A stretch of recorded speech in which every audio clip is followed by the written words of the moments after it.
ಕಾಲದಲ್ಲಿ ಸ್ವಲ್ಪ ಗಮನಿಸಿ. ಪ್ರಳಯ ಕಾಲದಲ್ಲಿ ಎಲ್ಲವೂ ನಾಶವಾದಾಗ ಪ್ರಳಯ ಜಲದಲ್ಲಿ ಆಲದೆಲೆಯ ಮೇಲೆ ಮಲಗಿರುವಂತಹ ಶಿಶು ಅದು ನಾರಾಯಣನ ಹೊರತು ಬೇರೆ ಯಾವ ದೇವತೆಗಳು ಅಲ್ಲ. ಈ ಪ್ರಳಯ ಕಾಲದ ಸಂದರ್ಭದಲ್ಲಿ ಎಲ್ಲಾ ದೇವತೆಗಳು ಕೂಡ ಭಗವಂತನ ಉದರವನ್ನು ಸೇರಿರುತ್ತಾರೆ. ಹಾಗಾಗಿ ಸರ್ವೇಶ್ವರನಾದವನು ಪರಮಾತ್ಮನೊಬ್ಬನೇ. ಅಷ್ಟು ಮಾತ್ರವಲ್ಲ, ಸ್ಮೃತಿಗಳು ಕೂಡ ಪರಮಾತ್ಮನೇ ಉತ್ತಮ ದೇವತೆ ಅಂತ ಹೇಳ್ತಾ ಇದ್ದ. ಉತ್ತಮ ಪುರುಷಸ್ತ್ವನ್ಯ ಪರಮಾತ್ಮ ಇತ್ಯುದಾಹೃತ ಅಂತ ಹೇಳಿ ಪರಮಾತ್ಮನೊಬ್ಬನೇ ಅವನು ಉತ್ತಮನಾಗಿದ್ದಾನೆ, ಪುರುಷೋತ್ತಮನಾಗಿದ್ದಾನೆ ಅಂತ ಹೇಳಿ ಸ್ಮೃತಿಗಳು, ಗೀತೆಯು ಕೂಡ ಆ ಪರಮಾತ್ಮನನ್ನು ಈ ರೀತಿಯಾಗಿ ಸ್ತೋತ್ರ ಮಾಡ್ತಾ ಇದೆ. ಅಷ್ಟೇ ಯಾಕೆ, ನೀವೆಲ್ಲ ಸ್ವಲ್ಪ ರಾಮಾವತಾರ ಕಾಲದಲ್ಲಿ, ಈ ಕೃಷ್ಣಾವತಾರ ಕಾಲದಲ್ಲಿ ಸ್ವಲ್ಪ ಗಮನಿಸಿ. ರಾಮಪ್ರಭು ರಾಮಭೃತ್ಯ ದೇವಾ ಸರ್ವೇಪಿ ವಾನರಾಹ, ಕೃಷ್ಣ ಪ್ರಭು ಕೃಷ್ಣಭೃತ್ಯ ದೇವ ಧರ್ಮಾತ್ಮ ಜಾದಾಯ. ರಾಮದೇವರು ಅವತಾರ ಮಾಡಿ ಬಂದಾಗ ಅಲ್ಲಿ ಪ್ರಭುವಾಗಿದ್ದವನು ರಾಮಚಂದ್ರ ದೇವರೇ. ಉಳಿದ ಎಲ್ಲ ದೇವತೆಗಳು ಕೂಡ ಕಪಿಗಳಾಗಿ ಬಂದು ಆ ರಾಮದೇವರ ಸೇವೆಯನ್ನು ಮಾಡ್ತಾ ಇದ್ರು, ಅವರಿಗೆ ಭೃತ್ಯನಾಗಿ ಇದ್ದುಕೊಂಡ್ರು. ಅದೇ ರೀತಿಯಾಗಿ ಕೃಷ್ಣ ಅವತಾರವನ್ನು ಮಾಡಿದಾಗಿ ಬಂದಾಗಲೂ ಕೂಡ ಭಗವಂತ ಕೃಷ್ಣನೇ ಪ್ರಭುವಾಗಿದ್ದ.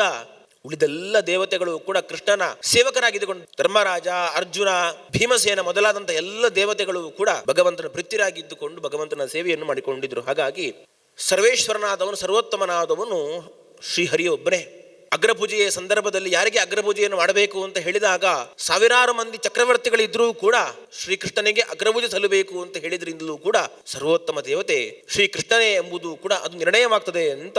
ಹೀಗೆ ತಸ್ಮಾತ್ ಸರ್ವೇಶ್ವರೋ ವಿಷ್ಣು ಸರ್ವಂ ಸರ್ವತ್ರ ಸರ್ವದಾ ಪ್ರವರ್ತಯತಿ ಸರ್ವತ್ರ ಸರ್ವಶಕ್ತಿ ಸನಾತನಃ ಅಂತ ಎಲ್ಲರನ್ನು ಕೂಡ ಪ್ರೇರಿಸುವವನು, ಸರ್ವಕರ್ತ, ಸರ್ವಶಕ್ತಿ ಅದು ಪರಮಾತ್ಮನೇ ಆಗಿದ್ದಾನೆ ಅಂತ ಹೇಳಿ ಈ ಎಲ್ಲ ನಾನು ಅದು ಮಾಡಿದೆ ಇದು ಮಾಡಿದೆ ಅಂತ ಹೇಳಿ ಏನೋ ಒಂದು ಮಾಡ್ಲಿಕ್ಕೆ ಹೊರಟು ಇನ್ನೇನೋ ಆಗುವಾಗ ದುಃಖವನ್ನು ಪಡ್ತೇವೆ ನೋಡಿ. ಎಲ್ಲವನ್ನೂ ಮಾಡಿಸುವನು ಪರಮಾತ್ಮನೇ ಇದ್ದಾನೆ, ಪರಮಾತ್ಮನೇ ನಮ್ಮೊಳಗೆ ನಿಂತು ಪ್ರೇರಕನಾಗಿದ್ದುಕೊಂಡು ಈ ಸುಖ ದುಃಖಗಳಿಗೆ ಕಾರಣನಾಗಿದ್ದಾನೆ ಅನ್ನುವಂತಹ ಭಾವ ನಮ್ಮ ಒಳಗೆ ಬಂದಾಗ ನಮ್ಮ ಸುಖ ದುಃಖಗಳಿಗೂ ಕೂಡ ಅದಕ್ಕೆ ಪ್ರೇರಕನು, ನಿಯಾಮಕನು ಪರಮಾತ್ಮನೇ ಆಗಿದ್ದಾನೆ.